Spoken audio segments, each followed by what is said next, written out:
சமூகத்துல வந்து நிற்கிறோம். அப்பா உங்க கிருபை எங்களை தாங்கி ஏந்தி சுமந்து தப்பு வைக்கிறதற்காய் நன்றி செலுத்துகிறேன். ஒவ்வொரு நாளும் உங்களுக்கு கிருபைக்காய் அன்பிற்காய் நன்றி செலுத்துகிறேன். தேவைகள் ஒவ்வொன்றை சந்தித்து கொடுங்க. தேவையில்லாத காரியங்களை விட்டு விலக உதவி செய்வீராக. அற்புதங்களும் அதிசயங்களும் செய்கிறது உமக்கு லேசான காரியம் ஆண்டவரே. இப்பொழுதும் ஆண்டவரே என்னை மறைத்து நீர் வெளிப்படுவீராக. அப்பா இன்னுமாய் தேவனை ஆராதிக்கவும், இன்னுமாய் தேவனை துதிக்கவும், இன்னுமாய் தேவனோடு ஐக்கியப்படவும் ஆண்டவரே நீங்க எங்களுக்கு கற்றுக் கொடுங்க. ஆண்டவரே எங்க சுயத்துல நாங்க சாராதபடிக்கு ஆண்டவரே தேவனே உண்மை சார்ந்து வாழுகிற அனுபவத்தை நீங்க எங்களுக்குள்ளாய் விதைப்பீராக. ஆண்டவரே இன்றைக்கு நாங்க தியானிக்க இருக்கிற அந்த ஆளுகை என்னும் தலைப்புல ஆண்டவரே அந்த ஆளுகை நீங்க எங்களை செய்யணும்னு சொல்லி நாங்க செபிக்கிறோம். ஆண்டவரே அப்பா உங்களுடைய ஆளுகைக்காக தான் நாங்க காத்திருக்கிறோம். ஆண்டவரே ஒவ்வொரு நாளும் ஆளுகை குறித்து நாங்க மேன்மை பாராட்டுகிறவர்களா இருக்க உதவி செய்வீராக. ஆண்டவரே வந்திருக்கவங்க யாரும் வெறுமையாய் போகாதபடிக்கு ஆண்டவரே இந்த வார்த்தைகள் அவர்களோடு பேசட்டும். அப்பா நீங்க அந்த வார்த்தை மூலமா கிரியை செய்யுங்க. அப்பா நீங்க செய்ய போற இப்படிப்பட்ட காரியங்களுக்காய் ஆண்டவரே உங்களுக்கு கோடான கோடி நன்றிகளை ஏறெடுக்கிறோம். அப்பா ஒவ்வொரு குடும்பத்தையும் இந்த கரத்துல ஒப்பு கொடுத்து செபிக்கிறோம். ஆண்டவரை ரத்தத்துக்குள்ளாய் ஒப்பு கொடுக்கிறோம். ஆண்டவரை ரத்தம் தெளிக்கப்படுவதாக, ஒவ்வொரு குடும்பத்திலும் தெளிக்கப்படுவதாக சொல்லி நாங்கள் செபிக்கிறோம். இயேசுவின் ரத்தம் ஜெயம், இயேசுவின் ரத்தம் பாதுகாப்பை அருளுகிற அப்பா அந்த ரத்தத்திற்காய் நன்றி ஆண்டவரே. ஒவ்வொரு குடும்பத்தின் தேவைகளை சந்திங்க, நீங்க பாதுகாத்து கொள்ளுங்கன்னு சொல்லி நாங்கள் செபிக்கிறோம். ஆண்டவரே இந்த நேரம் பிரயோஜனம் உள்ள நேரமா எங்களுக்கு மாறுவதாக. வீணான சிந்தனைகளை எடுத்து போடுவீராக. எங்களுக்குள்ள ஒரு மனப்பாட்டின் ஆவியை தந்து தேவனே ஆராதிக்கிறதுக்கு நாங்க இங்க வந்திருக்கோம். ஆண்டவரே வசனத்தை கேட்க வந்திருக்கோம். எங்களோட செவிகளையும் இருதயத்தையும் திறந்தருளுவீராக. எங்களுக்காக கொடுக்கப்பட்ட இந்த வார்த்தைகளுக்காக உங்களுக்கு நன்றி செலுத்துகிறோம். ஆண்டவரே இன்னுமாய் உண்மை தேடுகிற அனுபவத்தை எங்க வாழ்க்கையில் நீங்க விதைங்கன்னு சொல்லி செபிக்கிறோம். முற்றிலுமாய் தாழ்த்தி ஒப்பு கொடுக்கிறோம். இயேசுவின் மூலம் ஜெபம் கேளும் நல்ல பிதாவே, ஆமென். Praise the Lord. இன்றைக்கு கூட என்ன மெசேஜ் கொடுக்கணும்னு சொல்லிட்டு நான் தியானித்து இருக்கும் போது தேவன் கொடுத்த வார்த்தை ஆளுகை. என்ன ஏசப்பா ஆளுகைன்ற வார்த்தையை கொடுக்குறீங்க அப்படின்னு சொல்லிட்டு இருக்க. ஆளுகை குறித்து நான் என்ன பேசுவேன், என்ன இருக்கு, நான் என்ன பேச முடியும் அப்படியெல்லாம் நான் யோசிச்சுட்டு இருக்கும் போது தேவன் தெளிவா மறுபடியும் நான் கேக்குறேன், ஏசப்பா நான் என்ன பேசணும். ஆளுகை அப்படின்ற வார்த்தை மறுபடியுமா வருது. ஒரு வசனம் கூட எனக்கு வந்து தேவன் காட்டுறாரு அந்த ஆளுகை குறித்து. 1 சாமுவேல் 8ஆம் அதிகாரம் 7வது வசனம் இப்படியா இருக்கு. அதுல நான் ஒரு அண்டர்லைன் வேற பண்ணி வச்சிருக்கேன். அந்த இதை திருப்பி திருப்பி எனக்கு காட்டுறாரு. அவர்கள் உன்னை தள்ளவில்லை, நான் அவர்களை ஆளாதபடிக்கு என்னை தான் தள்ளினார்கள் அப்படின்றது வேற அவர் காட்டுறார். என்ன ஏசப்பா இப்படி ஒரு வார்த்தை கொடுக்குறீங்க அப்படின்னு சொல்லிட்டு சரி ஏசப்பான்னு சொல்லிட்டு நான் தியானிக்க அதிகமாய் நான் வந்து அது குறிச்சு நான் வந்து தியானிக்கும் போது தேவன் நிறைய காரியங்களை வெளிப்படுத்தினார். அது மாத்திரம் இல்ல, நிறைய வசனங்கள் மூலமா தேவன் வந்து இடைப்பட்டார். அதுதான் இன்னைக்கு உங்களோட நான் பகிர்ந்து கொள்ள ஆசைப்படுகிறேன். முதலாவது ஆளுகை அப்படின்னு நம்ம பார்க்கும்போது 2 விதமான ஆளுகை இருக்கிறது. ஒரு ஆளுகை வந்து தேவனுடைய ஆளுகை, இன்னொரு ஆளுகை வந்து சாத்தானுடைய ஆளுகை அப்படின்னு சொல்லி நம்ம பார்க்கிறோம். இந்த தேவனுடைய ஆளுகைக்கும் சாத்தானுடைய ஆளுகைக்கும் வித்தியாசம் இருக்கு. அது நம்மளோட வாழ்க்கையில வந்து நம்ம நேரடியா நிறைய வேலைகளை வந்து உணரப்பட்டிருக்கோம். எந்த ஆளுகைக்குள்ள நம்ம இருக்கோம் அப்படின்னு சொல்றத நிறைய வேலைகள்ல வந்து நம்ம உணர்ந்திருக்கோம். நம்ம எல்லாத்துக்கும் ஒரு விஷயம் தெரியும், ஏசப்பா தான் பெரியவர், அவர்தான் எல்லா தேவர்களுக்கும் மேலானவர்னு தெரியும். இதுதான் வசனம் சொல்லுகிறது. சங்கீதம் 135 5வது வசனம் இப்படியாய் சொல்லுகிறது, கர்த்தர் பெரியவர் என்றும் நம்முடைய ஆண்டவர் எல்லா தேவர்களுக்கும் மேலானவர் என்றும் நான் அறிவேன். இது யாரு வந்து இந்த இடத்துல நான் சொல்ல முடியும், எனக்கு இப்படிப்பட்டது தெரியாது. எல்லாத்துக்குமே இங்க வந்திருக்க எல்லாத்துக்கும் தெரியும் ஏசப்பா தான் பெரியவர் அப்படின்னு நம்மளுக்கு தெரியும். ஆனா சில வேலைகள்ல இப்படிப்பட்டவருடைய ஆளுகைக்கு நம்ம ஒப்பு கொடுக்கறது இல்ல. எப்பயுமே பாத்தீங்கன்னா ஒரு பிரசிடென்டா நிக்க வைக்கிறவங்களுக்கு ஒரு ஆளுமை தன்மை வேணும், ஒரு கேண்டிடேட்டா நிக்கிறவங்களுக்கு ஒரு ஆளுமை தன்மை இருக்கணும், ஒரு லீடர்ஷிப் இருக்கணும் அப்படின்னு எல்லாம் சொல்லி பாக்குறாங்க. அப்போ நம்முடைய தேவனுக்கு எல்லாமே இருக்கு, அப்படிப்பட்டவருக்கு கீழே தான் நம்ம இருக்கோம் அப்படின்றத நிறைய வேலைகள்ல என்னன்னா நம்ம மறந்து விடுகிறோம். ஏன்னா அவர் தான் சொல்லியிருக்காரு, அண்ட சராசரத்தை படைச்சிருக்காரு, பூமியை படைச்சிருக்காரு, ஒவ்வொரு நாள் அழகா சிருஷ்டித்திருக்கிறாரு, என்னையும் உங்களையும் சிருஷ்டித்திருக்கிறாரு. அப்படிப்பட்ட பெரிய தேவன் என்று நம்மளுக்கு தெரியும். ஆனாலும் நம்ம சில நேரங்கள்ல இல்லாட்டி இன்னைக்கு வரைக்கும் என்ன பண்றோம்னா அவருடைய ஆளுகைக்கு நம்ம என்ன பண்றது இல்ல, நம்மள ஒப்பு கொடுக்காம விலகி ஓடுகிற காரியங்களை இன்றைய வேலையில கூட நம்மள ஆராய்ந்து பார்த்தா நம்மளால பார்க்க முடியும். சில காரியங்கள் அவரோட ஆளுகைக்குள்ள இல்லாத போது நம்ம என்ன பண்றோம்னா பாவம் செய்யறோம், பாவத்துல விழுந்து போகிறோம். இத நம்மளால ஐயோ நான் பாவம் செஞ்சுட்டேன்னு உணர்த்தப்படுறோம். ஆனா அந்த இடத்துல நம்ம உணராத ஒரு காரியம் என்னன்னா, நான் அவரோட ஆளுகைக்குள்ள இருந்திருந்தேன்னா எனக்கு இப்படி நடந்திருக்காதுன்றத நம்ம என்ன பண்ணுறோம், சில நேரங்கள மறந்து விடுகிறோம். நம்மளோட ஜெப வாழ்க்கையில, நம்மளோட வேத வாசிப்புல நம்ம நிலைத்திருந்தோம்னா, வேதத்தின்படி நம்ம நடக்கிறவர்களா இருந்தோம்னா அவரோட ஆளுகைக்குள்ள நம்ம அழகா இருப்போம். ஆனா நிறைய வேலைகள்ல அவரோட ஆளுகை விட்டு நம்ம என்ன பண்ணிடுறோம், பின்வாங்கி போயிடுறோம். இந்த பின்வாங்கி போனவர்கள ஒரு எக்ஸாம்பிள் பார்த்தோம்னா நம்ம இஸ்ரவேலர்களை பார்க்கலாம்.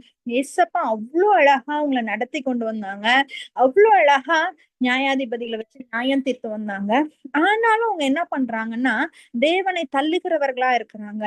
1 சாமுவேல் 8:7 அது வாசித்தோம்னா, அப்பொழுது கர்த்தர் சாமுவேலை நோக்கி, ஜனங்கள் உன்னிடத்தில் சொல்வதெல்லாவற்றிலும் அவர்கள் சொல்லை கேள், அவர்கள் உன்னை தள்ளவில்லை, நான் அவர்களை ஆளாதபடிக்கு என்னை தான் தள்ளினார்கள் அப்படின்னு சொல்லி பார்க்கிறோம். அப்போ முதலாவது காரியம், தேவனுடைய ஆளுகை வேணான்னு சொல்லி இஸ்ரவேலர் தள்ளுகிறத நம்ம பார்க்கிறோம். ஏன்னா அவங்களோட சுயத்துக்கு அவங்க என்ன பண்றாங்க, அவங்களுக்கு என்ன ஒரு தேவைப்பட்டுச்சுன்னா ஒரு ராஜா தேவைப்பட்டுச்சு. அந்த ராஜா வேணும்னு அவங்க என்ன பண்றாங்க, அவங்கள ஆளுகை பண்ணணும் அப்படின்னு நினைக்கிறாங்க. ஏன்னா ராஜானா பிசிக்கலா அவங்க கண்ணு முன்னால ஒரு மனிதன் இருக்கிறத அவங்க விரும்புகிறாங்க. தேவன் எப்படிப்பட்டவர், ஒவ்வொரு வாட்டும் என்ன பண்ணணும்னா ஒரு காரியத்தை குறித்து கேட்கணும்னா தேவனிடத்துல போய் விசாரிக்கணும். அப்போ விசாரிக்கிறதுக்குரிய நேரம் எடுக்கும். ஆனா அந்த நியாய தீர்ப்பு தேவனிடத்துல இருந்து வருகிற வார்த்தை நியாயமா 100% பட்சபாதம் இல்லாததாய் இஸ்ரவேல் மக்களுக்கு அந்த காலத்துல இருந்துச்சு. அவருக்கு தீர்க்கதரிசிகளை பயன்படுத்தினார், நியாயாதிபதிகளை பயன்படுத்தினார். ஆனா இந்த மக்களுக்கு அப்படிப்பட்ட ஆளுகை என்ன பண்றது தேவையில்லை. உண்மையா இருக்கிற 100% உண்மையா இருக்கிற ஆளுகை அவங்களுக்கு தேவைப்படாம, அவங்களுக்கு தேவைப்பட்டதுன்னா பிசிக்கல் அப்பியரன்ஸ் உடைய ஒரு ஆளுகை அவங்களுக்கு தேவைப்படுது. அப்பதான் அவங்க என்ன பண்றாங்கன்னா கடவுளை தள்ளுறாங்க. நீங்க அந்த ஆளுகை வேணான்னு சொல்லிட்டு மனிதனுடைய ஆளுகைக்குள்ள வராங்க. இப்போ ஒரு டெமோக்ரஸி கண்ட்ரில நம்ம இருக்கோம். அப்போ நம்மளுக்கு என்ன அதிகாரம் கொடுக்கப்பட்டிருக்குன்னா, நம்மளை ஆளுகிறதற்கான ஆளை நம்ம என்ன பண்ணலாம், தேர்வு செய்ய முடியும். அப்படின்னா அவங்க என்ன பண்றாங்க, நம்மளை ஆள்றதுக்காக நம்மளுக்கு ஒரு தலைவர் வேணும் அப்படின்னு சொல்லிட்டு அவங்க அவங்க என்ன பண்றாங்கன்னா விரும்புகிறாங்க. அப்போ அந்த இடத்துல யார தள்ளுறாங்கன்னா தேவனுடைய ஆளுகையை அவங்க தள்ளுறாங்க. அவங்களுக்கு தெரியும் கர்த்தர் அவங்களோட வாழ்க்கையில பெரியவரா இருக்கிறார், அற்புதங்களை செஞ்சிருக்கிறார், அதிசயங்களை செஞ்சிருக்கிறார், அவங்க கண் முன்னால நிறைய அற்புதங்கள் அதிசயங்கள் நடந்திருக்கு. ஆனாலும் அவங்க என்ன பண்றாங்க, தேவனை தள்ளுகிறத நம்ம பார்க்கிறோம். 2வது காரியம் பார்க்கலாம், சங்கீதம் 4:8. சங்கீதம் 4:8 இப்படியாய் சொல்லப்படுகிறது, சமாதானத்தோட படுத்துக்கொண்டு நித்திரை செய்வேன், கர்த்தாவே நீர் ஒருவரே என்னை சுகமாய் தங்க பண்ணுகிறீர் அப்படின்னு சொல்லி தாவீது ராஜா இந்த சங்கீதத்தை பாடி இருக்கிறத நம்ம பார்க்கிறோம். இந்த இடத்துல பாத்தீங்கன்னா சமாதானத்தோட படுத்துக்கொண்டு நித்திரை செய்வேன், எவ்வளவு ஒரு அழகான வார்த்தை தெரியுமா. தேவனுடைய ஆளுகைக்குள்ளா இருக்கும்போது நம்மளுக்கு சமாதானத்தை தருகிற தேவனா இருக்கிறார். அது மாத்திரம் கிடையாது, நம்ம எத்தனையோ பேருக்கு பாத்தீங்கன்னா தூக்கமின்மை இருக்கும். அவங்க சொல்லுவாங்க, எதனால அந்த தூக்கம் இன்மைனா, ஒருவேளை அவங்க செய்யற பாவத்தின் நிமித்தமாய் அது தூக்கம் இல்லாமையா இருக்கலாம், இல்ல வியாதி நிமித்தமாய். ஆனா நான் சுகமாய் தங்க பண்ணுகிறது யாரோட கையில இருக்குன்னா என் தேவனுடைய கையில இருக்கு. நான் ஏசப்பா கிட்ட கேட்டேன், நான் ஏசப்பா நான் இன்னைக்கு நல்லா தூங்கணும்னு கேட்டா அவர் நம்மளுக்கு என்ன பண்ணுவார், நல்ல தூக்கத்தை அருளி செய்கிறவரா இருக்கிறார், சமாதானத்தை கொடுத்து அந்த இரவு தூங்கும் போது எந்த விதமான சிந்தனைகளும் எந்த விதமான கவலைகளும் இல்லாம சமாதானத்தோடு படுத்துக்கொள்கிற அனுபவத்தை எனக்கும் உங்களுக்கும் தரேன்னு சொல்றாரு. ஏன்னா வசனம் சொல்லுகிறது, அவர் உங்களை விசாரிக்கிறவர் ஆனபடியா உங்கள் கவலைகள் எல்லாம் அவர் மேல் வைத்து விடுங்கள் அப்படின்னு சொல்லி வசனம் சொல்லுகிறது. அப்போ அந்த வசனத்தின்படி கீழ்ப்படிந்து வேதத்தின்படி நம்ம நடக்கும் போது தேவன் நம்மளுக்கு படுக்கும் போது ஒரு சமாதானத்தை தருகிறார், நல்ல நித்திரை பண்ணுகிற அனுபவத்தை தருகிறார். இதுதான் தாவீது ராஜா தன்னோட எப்படிப்பட்ட சூழ்நிலையெல்லாம் இருந்தாலும், தன்னை சுத்தி எதிரிகள் இருந்தாலும் அவன் படுக்கும் போது சமாதானத்தோட அவன் படுக்கும்படியான சூழ்நிலை தேவன் கட்டளை எடுத்திருக்கார். அதே போல இது எப்ப இருக்குன்னா தேவனுடைய ஆளுகைக்குள்ளாய் தாவீது ராஜா இருக்கும் போது அவனுக்கு கிடைக்குது.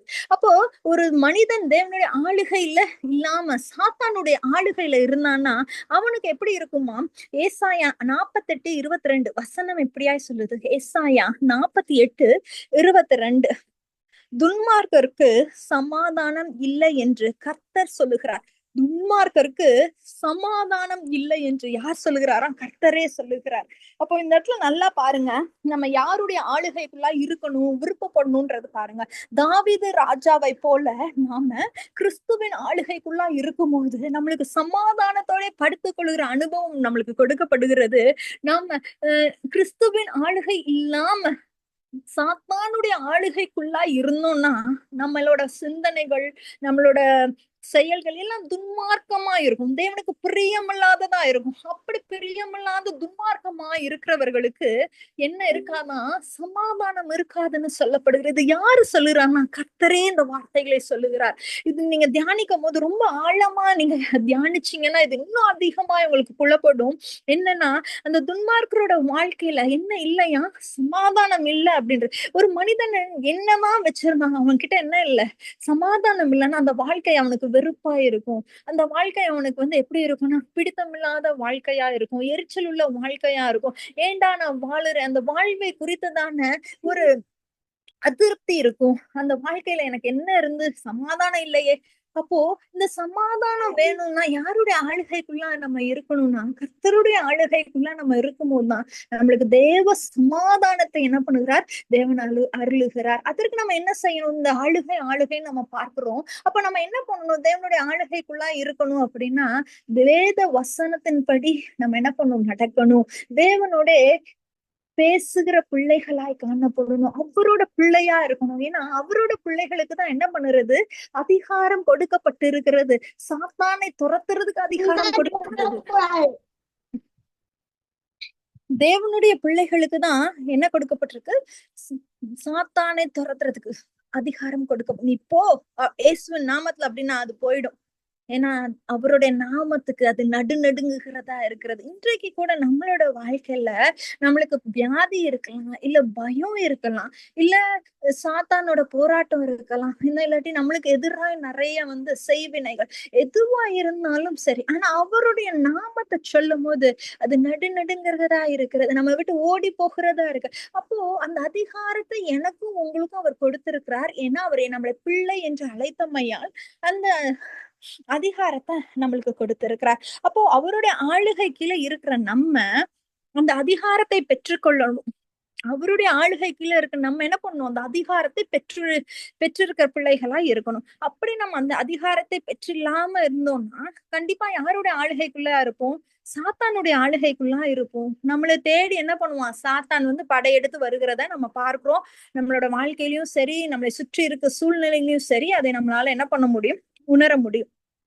அடுத்ததாவது நான் இன்னொரு காரியத்தை குறித்து நான் சொல்ல விரும்புகிறேன். இன்னொன்னு எசேக்கியல் 18:4. எசேக்கியல் 18:4. இதோ எல்லா ஆத்துமாக்களும் என்னுடையவைகள், தகப்பனின் ஆத்துமா எப்படியோ அப்படியே மகனின் ஆத்துமாவும் என்னுடையது, பாவம் செய்கிற ஆத்துமாவே சாகும். எசேக்கியல் 18:4 நீங்க வாசிச்சீங்கன்னா அந்த வசனம் இருக்கு. அப்போ இதை குறித்து நம்ம தியானித்தோம்னா இந்த இந்த இதுல பாருங்களேன், பாவம் செய்கிற ஆத்மாவே சாகும் அப்படின்னு சொல்லி வார்த்தை சொல்லப்பட்டிருக்கு. அப்போ இந்த பாவம் செய்கிற ஆத்மா யாருடைய ஆளுகைக்குள்ளா இருக்கும், கண்டிப்பா சாத்தானுடைய ஆளுகைக்குள்ளா இருக்கும். அப்போ அந்த ஆத்மா தான் சாகும். தேவனை என்ன சொல்லுகிறார் வசனத்தின் இப்படியாய் சொல்லப்படுகிறது, சாகும் அப்படின்னு. அப்போ நம்மளுடைய ஆத்மா நம்மளுடைய தகப்பனுடைய ஆத்மாவை போல இருக்கணும். நம்மளுடைய தகப்பன் யாரு, ஏசப்பா. நம்மளுடைய தாயும் யாரு, அவர்தான். அப்போ அவருடைய ஆத்மா எப்படிப்பட்டது, அப்படிதான் தன்னோட பிள்ளையோட ஆத்மான்னு அவர் சொல்லுகிறார்.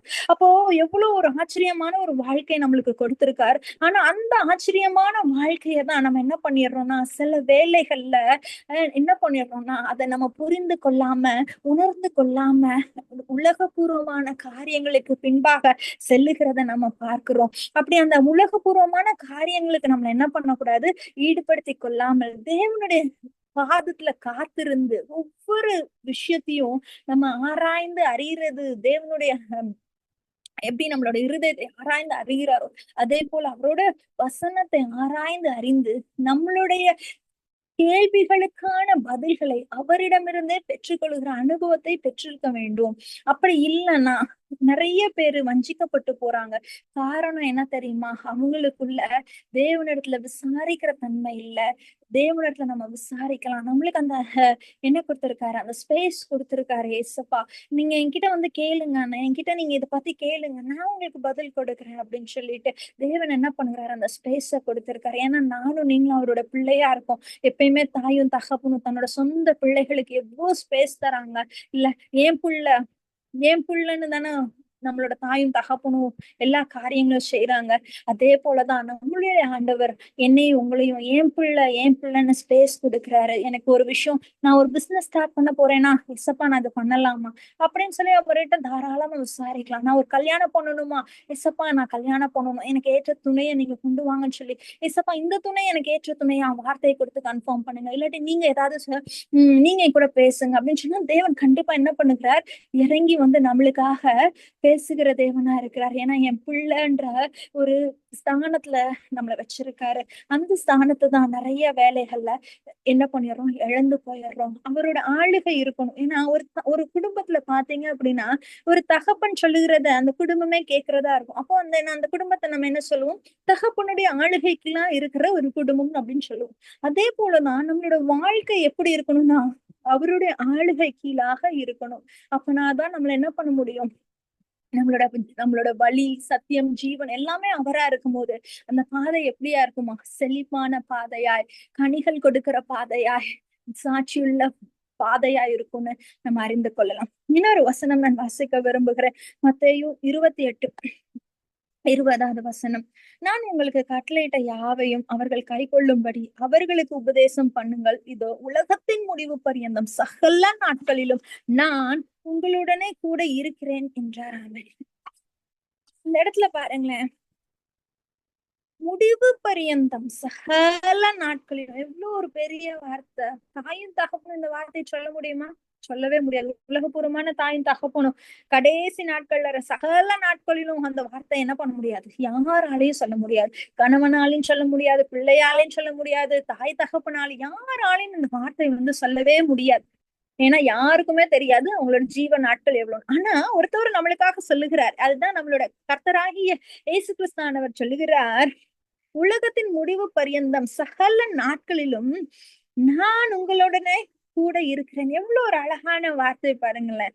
அப்ப ஆளுகை செய்பவர் நம்மளோட இருக்கணும், நம்மளை வழி நடத்துறதுக்கு கடைசி வரைக்கும் இருக்கணும். அப்ப வழி நடத்துவேன்னு சொல்றாரு, அவனா கடைசி வரைக்கும் இருக்கிறேன்னு சொல்றாரு.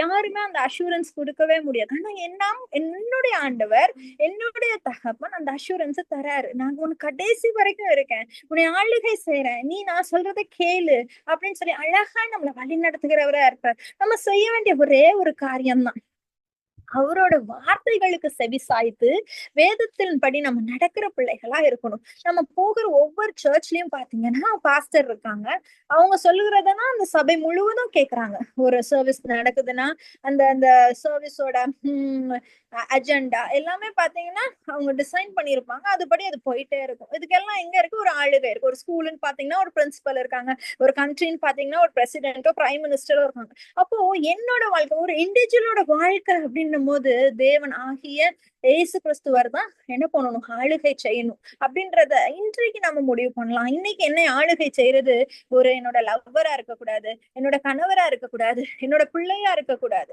இல்ல வேற யாராவது என்ன பண்ணக்கூடாது, என்னை ஆளுகை செய்யக்கூடாது. என்னோட ஆளுகை யாரா இருக்கணும், இந்த வேலையில நம்ம முடிவு பண்ணலாம். என்னோட ஆளுகை இயேசு கிறிஸ்துவானவரா தான் இருக்கணும், என்னை ஆளுகை செய்வோர் நீர் ஒருவர் மாத்திரம் தான் இருக்கணும் ஆண்டவரே அப்படின்னு சொல்லிட்டு இந்த நாள்ல நம்ம ஒப்பு கொடுக்கலாம். தேவன் அழகா நடத்துவார். அவர் கரம் பிடிச்சார், நான் கை விடவே மாட்டார். அவரோட ஆளுகை ரொம்ப சிறப்பான ஆளுகை. அவரோட ஆளுகைக்குள்ள நம்ம வந்துட்டோம்னு வச்சுக்கோங்களேன், நம்ம எதை குறிச்சும் கவலை இல்லை, எதை குறிச்சும் பயம் இல்லை, எதை குறிச்சும் நம்ம என்ன பண்ண மாட்டோம், சிந்திக்கவே மாட்டோம். ஏன்னா அவர் நடத்துவார், அவர் பார்த்துக்கொள்வார், அவர் எல்லா தேவைகளையும் சந்திப்பார். எதை குறிச்சு, ஃபியூச்சரை குறிச்சு எந்த கவலையும் நம்மளுக்கு கிடையாது. நிம்மதியா எப்படி வந்து தாவீது ராஜா சொல்றானோ, சமாதானத்தோட நான் படுத்துக்கொள்றேன், அந்த ஒரு சமாதானத்தை எனக்கும் உங்களுக்கும் அவர் தருகிறேன்னு சொல்லுகிறார். சோ இப்படிப்பட்ட ஆளுகைக்குள்ளதான் நம்ம வர விரும்பணும். அதுதான் நம்ம என்ன பண்ணணும், நாடி தேடி அவர் இடத்துல வரணும். அதை விட்டு உலகபூர்வமான காரியங்களுக்கு, எனக்கு இப்படி ஃபியூச்சர் வேணும், என் பிள்ளை இப்படி இருக்கணும், என் பையன் டாக்டர் ஆகணும், என் பிள்ளை இப்படி ஆகணும், உலகபூர்வமான காரியங்களுக்கு நம்ம அதிக முக்கியத்துவம் கொடுக்குறோமா என்பதை நீங்க ஆராய்ஞ்சு பாருங்க. எதற்கு முக்கியத்துவம் அதிகமா கொடுக்கணும்னா, தேவனுக்கு முக்கியத்துவம் கொடுக்கிற பிள்ளைகளா இருக்கணும். தேவனுடைய ஆளுகை நம்ம வீட்டுல இருக்கணும், நம்ம சபையில இருக்கணும், நம்ம மேல விசேஷமா அவருடைய ஆளுகை இருக்கணும். நம்ம இந்த வேலையில தேவனிடத்துல ஆசையோட கேட்போமா? ஏன்னா நம்மளோட ஆசையை அவர் நிறைவேற்றுகிற தேவனா இருக்கிறார். அந்த ஆசைப்படும் போத, ஆமா, ஏசப்பா என் ஆளுகை செய்யணும் போது ஆசை வேணும். சும்மா ஏனோ தானோ ஏசப்பா நீங்க என்ன ஆளுகை செய்யுங்கன்னு சொல்லக்கூடாது. மனதார முழு மனதோட ஏசப்பா நீங்க என்ன ஆளுகை செய்யுங்கப்பா. இந்த உலக மக்கள் இல்ல அப்பா, என்னோட ஃப்ரெண்ட்ஸ் கிடையாது, என்னோட லவ்வர் கிடையாது, என்னோட ஹஸ்பண்ட் கிடையாது, என்னோட அம்மா அப்பா கிடையாது, நீங்க ஆளுகை செய்யுங்கன்னு சொல்லி கேட்போமா. தேவன் கொடுத்த இந்த நல்ல வார்த்தைகளுக்காக நான் நன்றி செலுத்துகிறேன். எல்லாரும் ஒரு விஷயம் தியானிங்க, இதை தியானிங்க. அது மாத்திரம் கிடையாது, இதை குறித்து தேவனிடத்துல நீங்க விசாரிங்க. தேவன் இன்னுமா அதிக காரியங்களை என்னை விட உங்களிடத்துல அதிகமா வெளிப்படுத்துகிற தேவனா இருக்கிறார். கர்த்தர் கொடுத்த இந்த வார்த்தைகளுக்காக மீண்டுமாய் நன்றி செலுத்துகிறேன். ஆமென். ஆமென்.